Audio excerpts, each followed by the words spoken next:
Little did we know that in India, I mean, it's a huge country with 1 billion people, with close to, the 30 million orphans, 90% of which are girls. So the entire nation of Canada as an orphan, right? So orphans are a huge cultural issue, a huge problem, and there's no end of need. So we felt like, well, we can do something. If you've done any reading or you've been alive in the last 5 years, you've heard something about human trafficking, which is a huge problem specifically in Asia.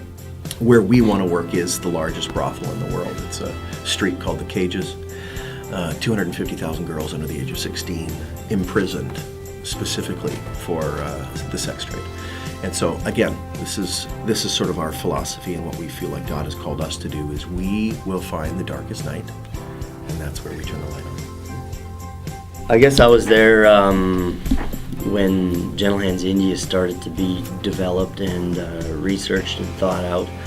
And my wife and I flew to India, and we met with Jonathan's dad in Chennai in southern India.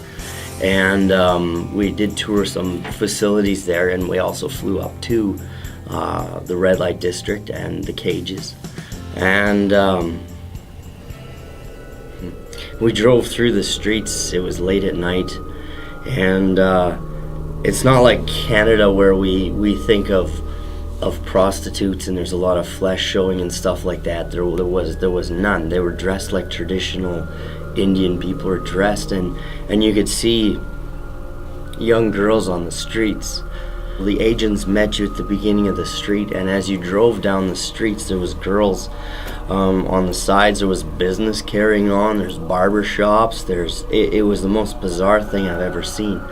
And the girls sitting there, you can look at them and you look at their eyes, and it's just complete death. There's no hope. They're lost. What they'll do is they'll bring the agents will send the men to the home, and then they take the men or whoever's purchasing the girl downstairs, and they actually release them out of physical cages and line them up, and then you can choose whichever girl that you pick. These girls, they're treated like animals. They get maybe 1 meal a day, they get 1 shower a week, and they're anticipated to have 15 to 20 partners or clients a day. Another horrific thing about it is these children who are being abused obviously have children, because this is just a product of the environment, and then the people that own these women use their children as leverage to get whatever they want from these women, and at young ages like 7-8 years old, then they scoop their children into the sex trade. And if you ever say that a prostitute is in prostitution because they've chosen to, wow, I don't think so.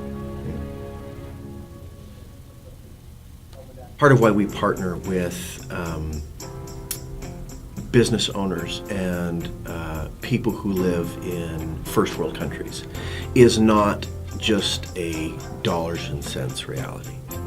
It's the reality that when you live in a culture or a society that does not rub shoulders with our reality from generations ago, you lose the meaning of what we have.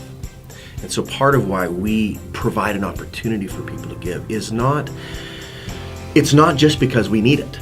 It's because we also recognize that if you lose touch with the fact that we are responsible for each other, if you lose touch with the fact that what I do matters and how I live matters, then all of the blessing that we live under, if you can say it that way, is meaningless.